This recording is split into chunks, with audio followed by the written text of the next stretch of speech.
کسی ایک کتاب کا، کسی ایک رسول کا، کسی ایک فرشتے کا انکار کرنا وہ دائرہ اسلام سے خارج کر دیتا ہے۔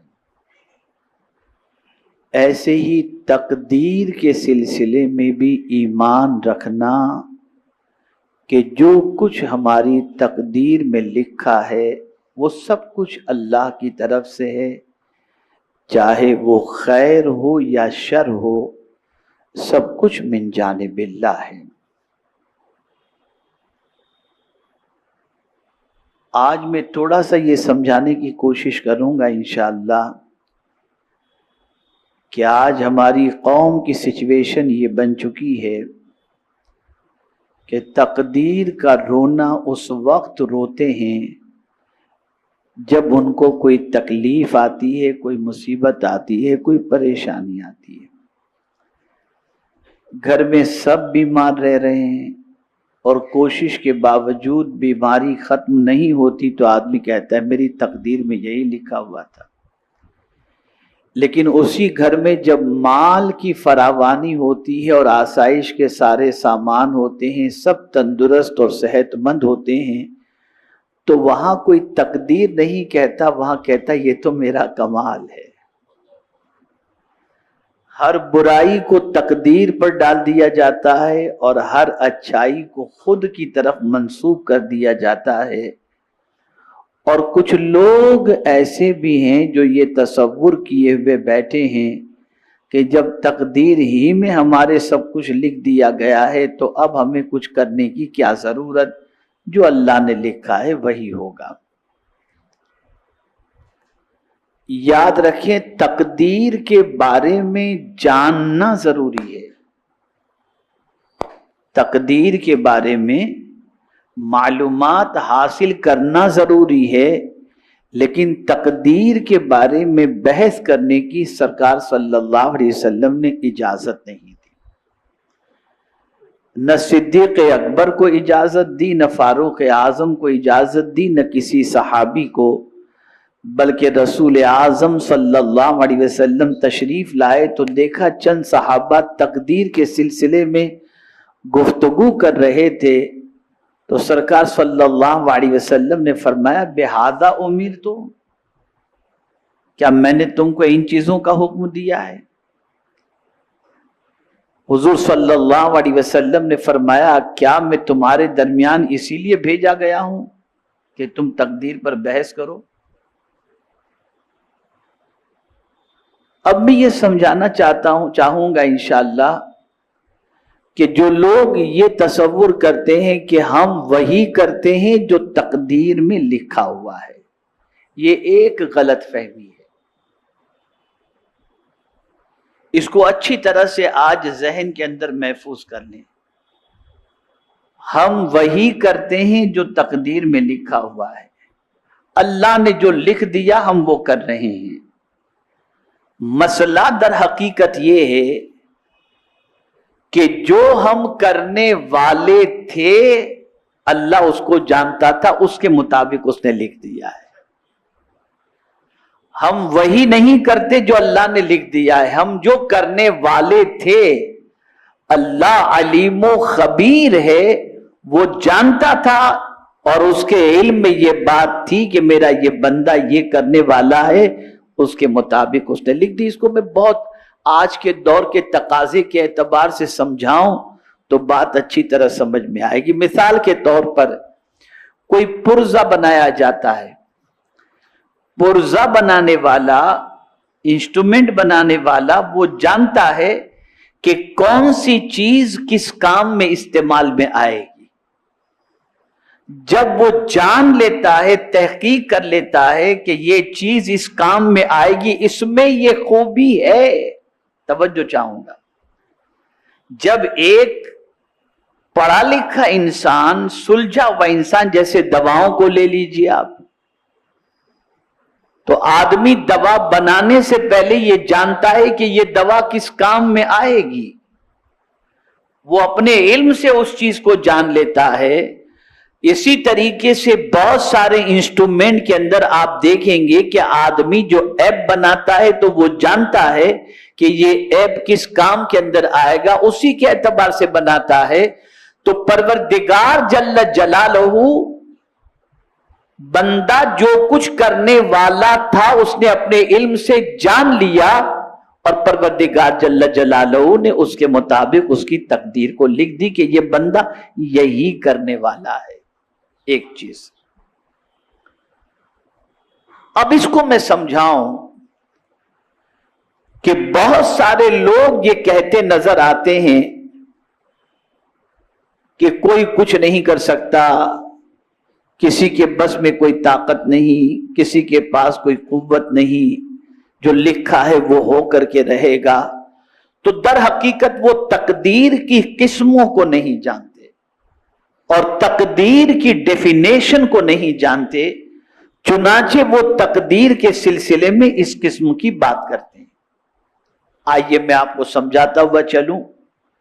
میرے پیارے آقا صلی اللہ تعالی علیہ وسلم کے پیارے دیوانوں، تقدیر کی 3 قسمیں ہیں. اب میں پوچھوں گا آپ مجھے جواب دیں گے کتنی قسمیں ہیں تقدیر کی؟ 3 قسمیں. ایک ہے تقدیر مبرم،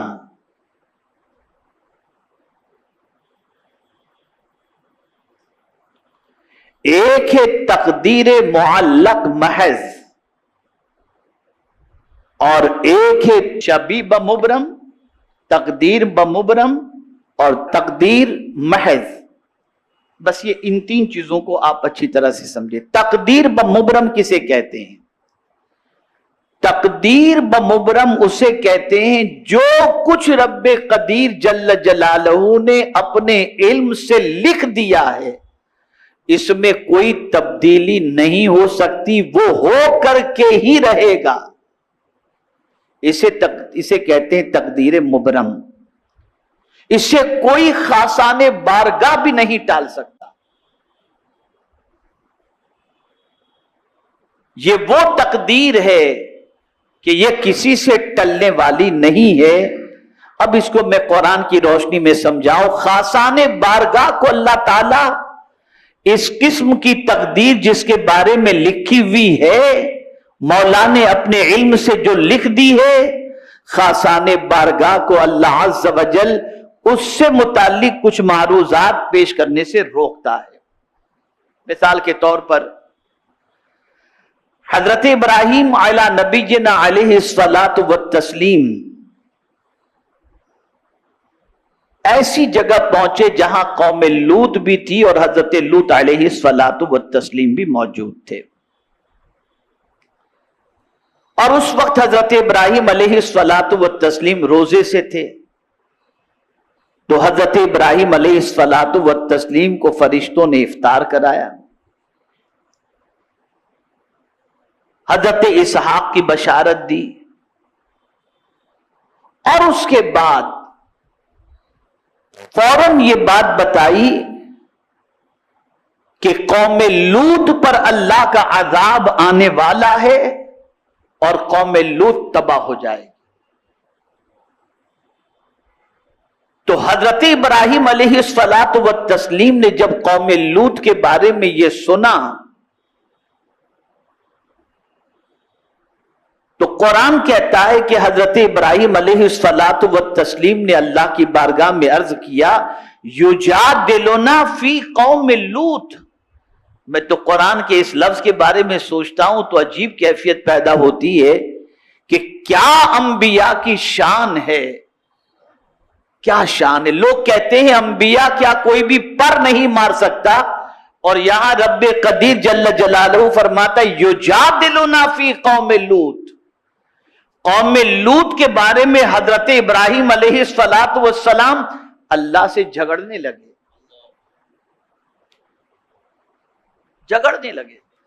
اب وہ لوگ جو کہتے ہیں کہ انبیاء کو پر مارنے کی بھی گنجائش نہیں، ذرا دیکھو اللہ کیسے ناز اٹھاتا ہے اپنے نبیوں کا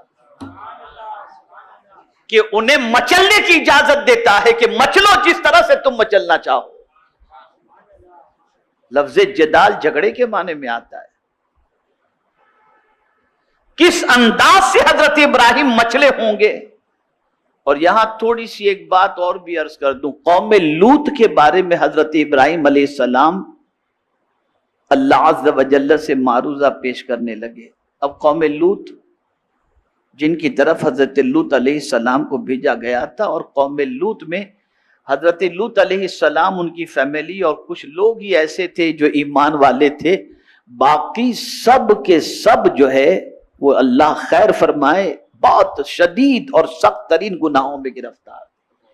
لیکن نبی کی سوچ قرآن بیان کر رہا ہے، نبی کی فکر قرآن بیان کر رہا ہے کہ کسی انسان پر اگر کچھ ہو جائے تو نبی اس کو گوارا نہیں کرتے، وہ بھی عذاب میں گرفتار نہ ہو، اس کے لیے اللہ کی بارگاہ میں دعا کرتے ہیں۔ اب دیکھیے قرآن نے آگے کیا کہا، فَأَعْرِضْ عَنْ هَذَا، اے ابراہیم اس سے تم جو ہے وہ دور رہو، اس کی عرض میرے سامنے نہ کرو، روک دیا گیا۔ حضرت ابراہیم علیہ السلام کو روک دیا گیا کہ قوم لوط کے بارے میں تم مجھ سے عرض کرنے اور معروضات پیش کرنے سے فَأَعْرِضْ عَنْ هَذَا، اس کے سلسلے میں آپ اعراض کریں، پرہیز کریں، نہ کچھ آپ مجھ سے کہیں۔ کیوں؟ اِنَّهُ قَدْ جَاءَ أَمْرُ رَبِّكَ إِنَّهُمْ آتِيهِمْ عَذَابٌ غَيْرُ مَرْدُودٌ، یہ اللہ نے چونکہ قضائے مبرم ان کے بارے میں قلم فرما دی تھی اور یہ فیصلہ ہو چکا تھا، اس لیے اللہ نے فرمایا کہ یہ ہو کر کے رہے گا اور یہ تباہ ہو کر کے رہیں گے، برباد ہو کر کے رہیں گے، یہ میرا اٹل فیصلہ ہے۔ تو خاصان بارگاہ کو ایسے موقع پر عرض کرنے سے روک دیا جاتا ہے، اور یہ ہے قضائے مبرم جس کو اللہ نے لکھ دیا ہے، اور جو اٹل اللہ کا فیصلہ ہے اس میں کوئی خاصان بارگاہ بھی جو ہے وہ بارگاہ سمدیت کے اندر معروضات پیش مچلنے کا موقع دیا جاتا ہے، لیکن اللہ عز و جل ان کو روک بھی لیتا ہے۔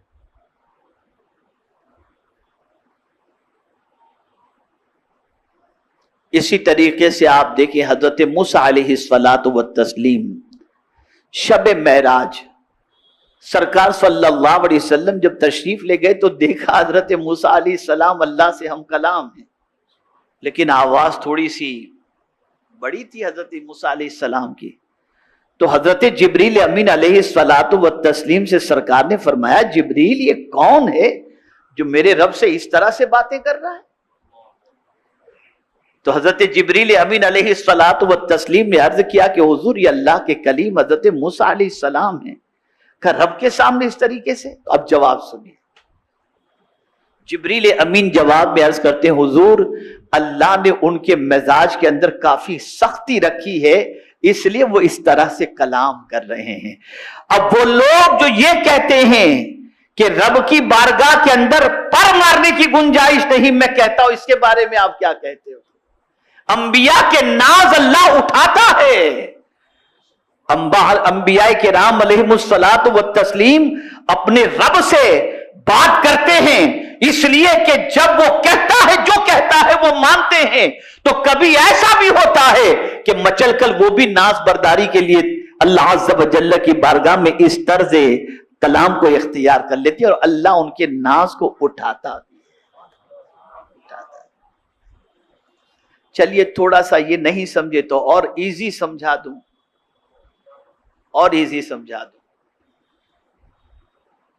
آپ سوچتے ہوں گے اللہ سے جھگڑا کرنا، تو وہ جھگڑا جس کے بارے میں آپ سمجھتے ہیں اس طرح سے نہیں، وہ ناز برداری کا انداز ہوتا ہے، وہ مچلنے کا ایک انداز ہوتا ہے، جیسا کہ اب سنیے آپ، ایک مومن کا کچا بچہ ورود میں آنے سے پہلے، دنیا میں آنے سے پہلے کچا بچہ انتقال کر جاتا ہے۔ کچا بچہ، اس نے دنیا دیکھی نہیں، اسے نہ باپ کا پیار ملا نہ ماں کا پیار ملا، کچھ بھی نہیں، پیدا ہونے سے پہلے اس کی موت واقع ہو گئی۔ اب کل بروز یہ قیامت یہ کچا بچہ اللہ سے جھگڑا کرے گا، حدیث شریف میں اللہ سے جھگڑا کرے گا، مولا میں نے تو میری ماں کو بھی نہیں دیکھا، نہ باپ کا پیار پایا، میں نے تو کچھ نہیں پایا، آج تو مجھے جنت میں بھیج رہا ہے، میں جنت میں نہیں جاتا۔ کچا بچہ اللہ سے جھگڑا کرے گا، حدیث شریف میں جدال کا لفظ آیا ہے، وہ کچا بچہ اللہ سے جھگڑا کرے گا، میں جنت میں نہیں جاتا، اس لیے کہ جس ماں باپ کا پیار میں نے دنیا میں نہیں پایا، میں چاہتا ہوں وہ میرے ماں باپ بھی میرے ساتھ ہوں۔ حدیث شریف کے اندر ہے، بچے کی ناف جو ہوتی ہے نا، اسی ناف سے بچے کو غذا پہنچتی ہے، اس ناف سے اللہ عز و جل اس بچے کے ماں باپ کو باندھ کر جنت کے اندر داخل فرماتا ہے۔ اب جو یہ کہتے ہیں کہ کسی کی سنوائی نہیں، کیا کہتے ہو اس کچے بچے کے بارے میں؟ جب کچا بچہ اپنے ماں باپ کو لے جا سکتا ہے تو مصطفیٰ جان رحمت کی شان کتنی عرف ہے۔ تو مچلنے دیتا ہے میرا مولا کہ مچلو، میرے بندو مجھ سے مچل کر نہیں مانگو گے تو کس سے مانگو گے؟ لیکن جہاں روک دیا جاتا ہے وہ قضائے مبرم ہے۔ چلیے اور تھوڑی سی ایمان کی تازگی کے لیے عرض کر دوں، کلیم کا ذکر بھی سن لیا، خلیل کا ذکر بھی سن لیا، اب تھوڑا سا حبیب کا ذکر بھی سن لیا۔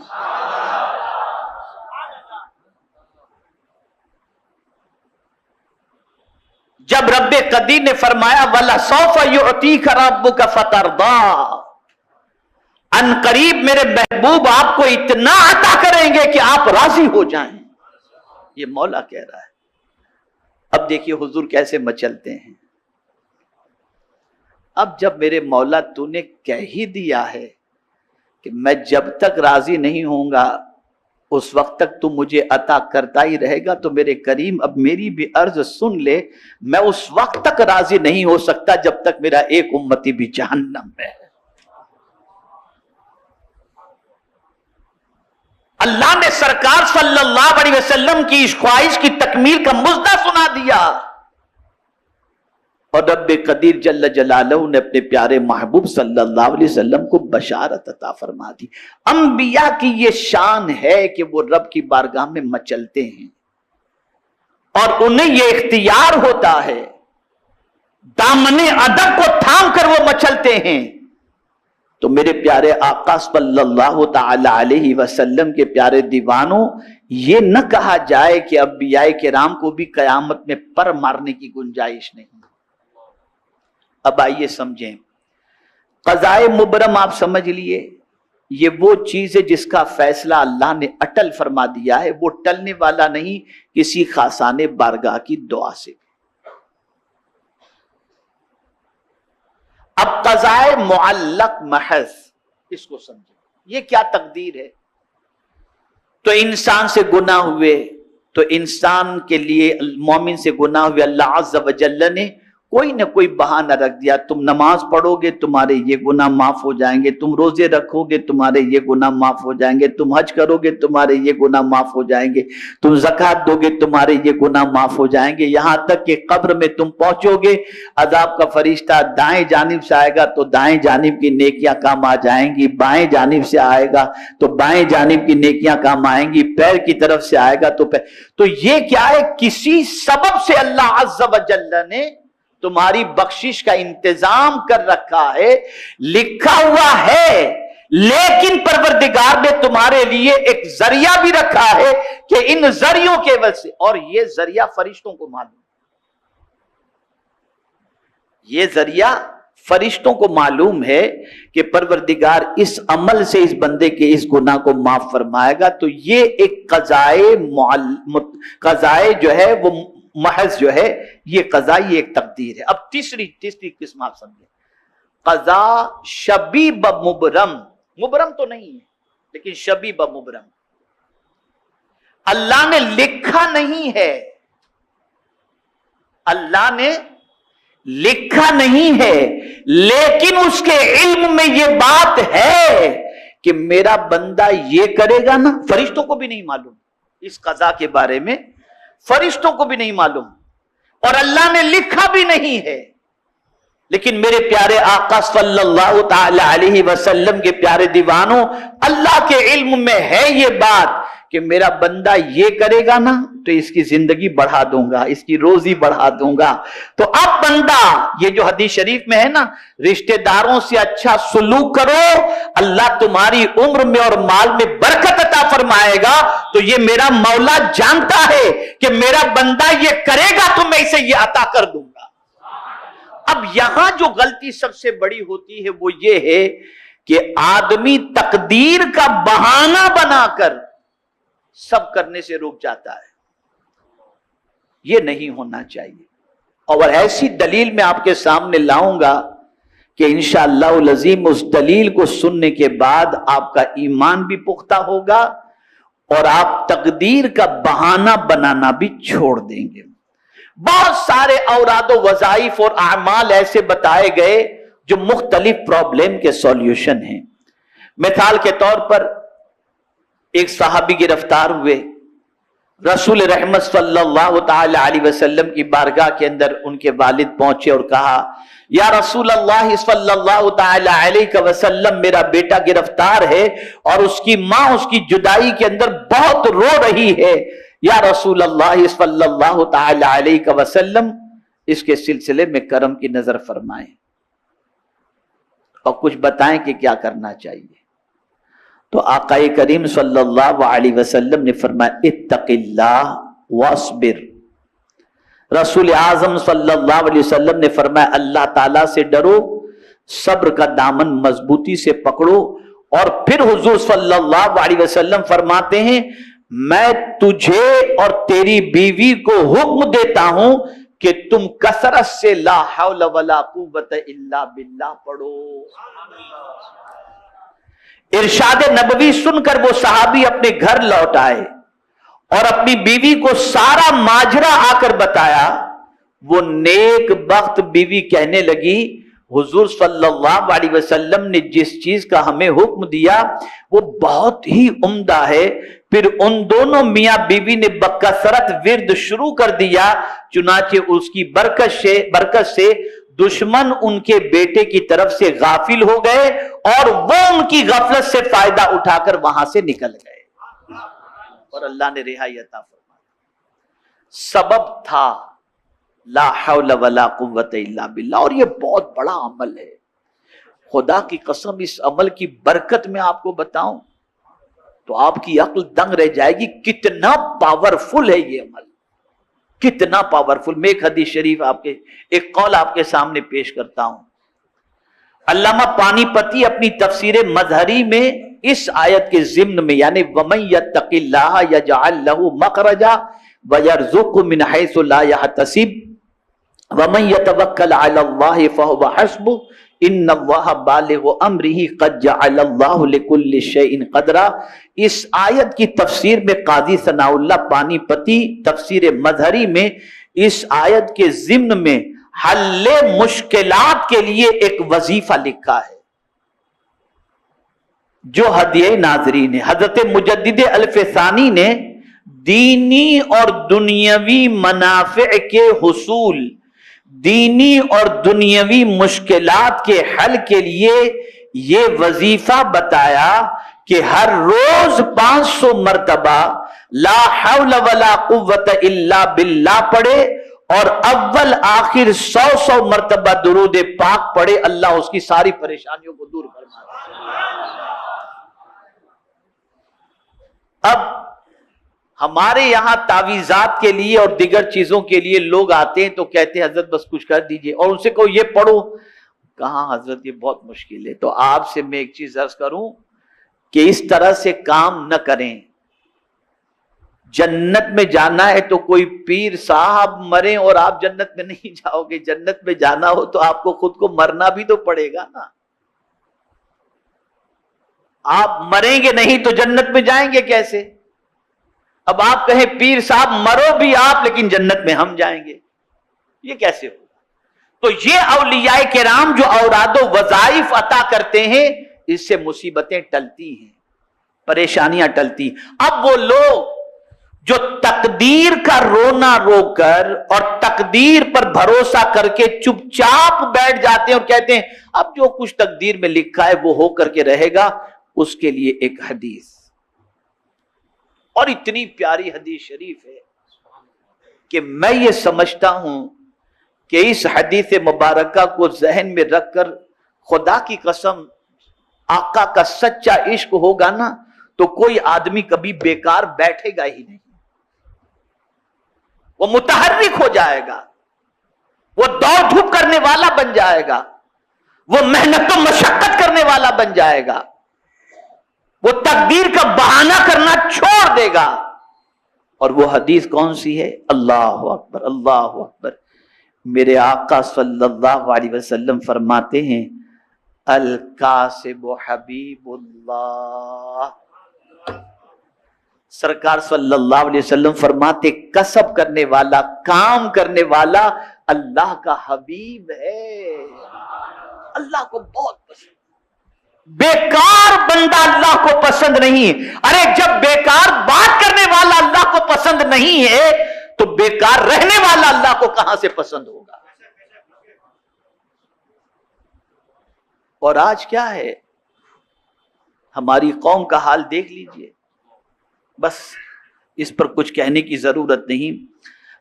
اب سنیے، یہ جو حدیث شریف ہے الکاسب حبیب اللہ، اس کے بارے میں حضرت مولانا روم رحمت اللہ تعالی علیہ فرماتے ہیں کہ اگر تو توکل کا دعویٰ کرتا ہے تو کام میں مشغول ہو جا، پہلے تخم ریزی کر پھر اللہ پر بھروسہ کر۔ یعنی تو اگر اللہ پر بھروسہ کرنے کی بات کرتا ہے نا تو پہلے زمین میں بیج بو دے اور پھر تو اللہ پر بھروسہ کر۔ اور آگے ارشاد فرماتے اس حدیث میں جو رمز ہے اس کو سن کہ کسب کرنے والا اللہ کا دوست ہے، توکل کی وجہ سے اور تقدیر پر بھروسہ کرنے کی وجہ سے انسان کو کبھی بھی کام میں سستی نہیں کرنا چاہیے، اسے کام کرنا چاہیے۔ میرے پیارے آقا صلی اللہ علیہ وسلم کے پیارے دیوانوں، بلکہ سلف صالحین تو تاکید کرتے ہوئے فرماتے ہیں کاروبار کرو اور رزق حلال کماؤ، کیونکہ تم ایسے، غور سے سنیے گا، کیونکہ تم ایسے زمانے میں ہو جب کوئی شخص محتاج ہوتا ہے تو سب سے پہلے وہ اپنی متاع دین و ایمان کو بیچنا شروع کر دیتا ہے۔ جہاں آدمی محتاج ہوا کہ پہلے اپنا دین بیچے گا اور اپنا ایمان بیچے گا۔ تو میرے پیارے آقا صلی اللہ علیہ وسلم کے پیارے دیوانوں، تجارت کرو، کسب کرو، محنت کرو، یہ ساری چیزیں کرنا ہماری ذمہ داری ہے اور رسول رحمت صلی اللہ علیہ وسلم کی سنت مبارکہ ہے۔ صرف تقدیر مبرم جو ہے وہ ٹلنے والی نہیں، باقی بہت سارے کام ایسے ہیں جن کے کرنے کی وجہ سے تقدیر شبیہ بمبرم جو ہے اللہ تعالیٰ اس تقدیر کے اندر لکھی ہوئی چیزوں کو یا موجود چیزوں کو یا ہونے والی چیزوں کو اعمال کی بنیاد پر ٹال دیا کرتا ہے۔ اس کے لیے قرآن کی ایک دلیل بھی میں آپ کے سامنے لے کر کے آتا ہوں، ان الحسنات یذہبن السیئات، کہ بے شک نیکیاں گناہوں کو مٹا دیتی ہیں۔ اب جو لوگ کہتے ہیں کہ کیا اللہ کے علم میں یہ ساری چیزیں ہیں کہ کون کیا کرنے والا ہے، تو اب اس کے لیے ایک دلیل پیش کر کے میں اپنی گفتگو کو ختم کرتا ہوں۔ قرآن مقدس میں اللہ عز و جل نے فرمایا وَالشَّمْسُ تَجْرِي لِمُسْتَقَرٍّ لَهَا ذَلِكَ تَقْدِيرُ الْعَزِيزِ الْعَلِيمِ۔ اللہ فرماتا ہے یہ آفتاب یعنی سورج جو چلتا رہتا ہے اپنے ٹھکانے کی طرف، سورج چلتا رہتا ہے نا اپنے ٹھکانے کی طرف، تو قرآن اس کے بارے میں فرماتا ہے کہ یہ اندازہ مقرر کیا ہوا ہے اس خدا کا۔ یہ اندازہ کس کا مقرر کیا ہوا ہے؟ اس خدا کا جو غالب علم والا ہے۔ یعنی پہلے اپنے رب کے بارے میں سمجھو کہ رب کیسا ہے، غالب علم والا، اس کا جو اندازہ ہے وہ اندازہ بالکل صحیح ہو کر کے رہتا ہے، وہ ایسا اندازے والا ہے، غالب علم والا۔ اب اس کی تفسیر کے اندر فرمایا گیا، بڑی پیاری بات ہے۔ آپ اور ہم مغرب کی نماز پڑھتے ہیں تو کب پڑھتے ہیں؟ روزہ افطار کرتے ہیں کب کرتے ہیں؟ ہم دیکھتے ہیں کتنے بجے، ٹائم بھی آپ دیکھیں کہ 1 منٹ سورج آگے پیچھے نہیں ہوتا، جو اس کا وقت مقرر دائمی تقویم جو بن گئی کہ جنوری کی اس تاریخ کو سورج اتنے بجے نکلے گا، دنیا کا علم رکھنے والا بندہ ٹائم سیٹ کر کے بتا دیتا ہے اتنے بجے نکلے گا۔ بندے تو نے کیسے بتایا؟ تو وہ کہے گا کہ سورج کی رفتار دیکھ کر ہمیں پتا چلا۔ تو جب اس رفتار کے علم رکھنے والے کی پوزیشن یہ ہے کہ تمہیں ٹائم بتا کر کے لکھ کر کے بتا دیتا ہے کہ اتنے بجے ہی نکلے گا، اس کے یقین کو بھی تو دیکھو اور سورج کے یقین کو بھی دیکھو، پھر اپنے یقین کو بھی دیکھو کہ سورج کے جو وقت پر نکلنے کا اللہ نے فیصلہ فرما دیا ہے، تو سورج نہ 1 سیکنڈ پہلے نکلتا ہے نہ بعد میں نکلتا ہے، اسی وقت پر نکلتا ہے جو اللہ نے اس کے لیے مقرر کر دیا ہے۔ اور اس پر آپ یقین کر کے ہی تو افطار کرتے ہیں، اسی پر تو یقین کر کے۔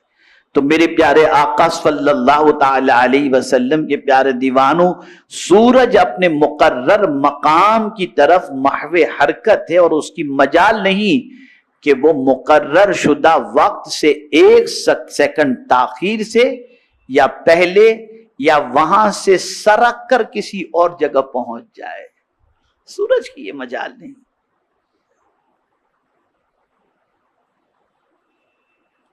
جو ٹائم ٹیبل اس کے طلوع و غروب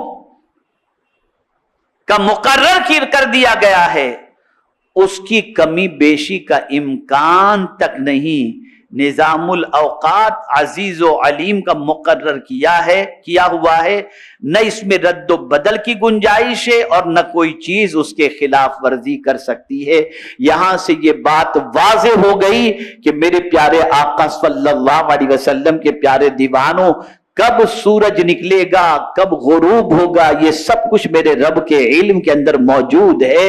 اور رب قدیر جل جلالہ نے جو اندازہ مقرر کر رکھا ہے، اسی اندازے کے مطابق سورج نکلتا بھی ہے، سورج غروب بھی ہوتا ہے، سورج طلوع بھی ہوتا ہے۔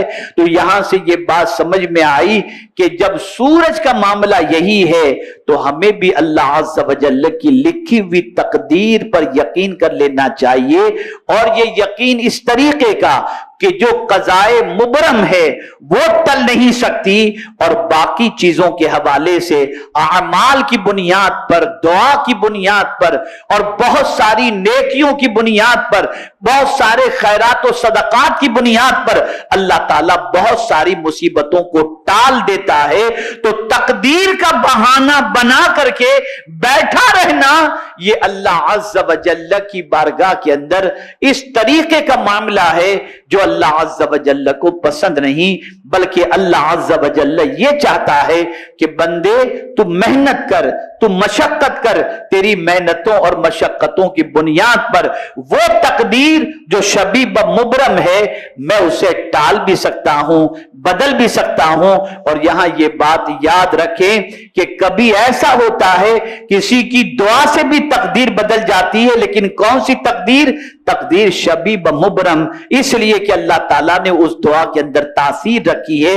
ہاں تقدیر جو مبرم ہے وہ ٹلنے والی نہیں ہے، اس لیے دعائیں بھی لیتے رہو، نیکیاں بھی کرتے رہو، محنت و مشقت بھی کرتے رہو، اللہ کی بارگاہ میں سربر سجود بھی ہوتے رہو، اس لیے کہ یہ ساری چیزیں ہمارے گناہوں کا کفارہ بن جاتی ہیں۔ اور میرے پیارے آقا صلی اللہ تعالی علیہ وسلم کے پیارے دیوانوں، جو قضائے مبرم ہے اس سے روک دیا جاتا ہے، تو ہمیں چاہیے کہ ہم اللہ والوں کی دعائیں بھی لیتے رہیں، اللہ والوں کی خدمت بھی کرتے رہیں، ماں باپ کی خدمت بھی کرتے رہیں، نماز بھی پڑھتے رہیں، رشتہ داروں کے حقوق کو بھی ادا کرتے رہیں، کہ اس کی وجہ سے بہت سارے پرابلمز ایسے ہیں جن کو اللہ عز و جل دور فرما دیا کرتا ہے۔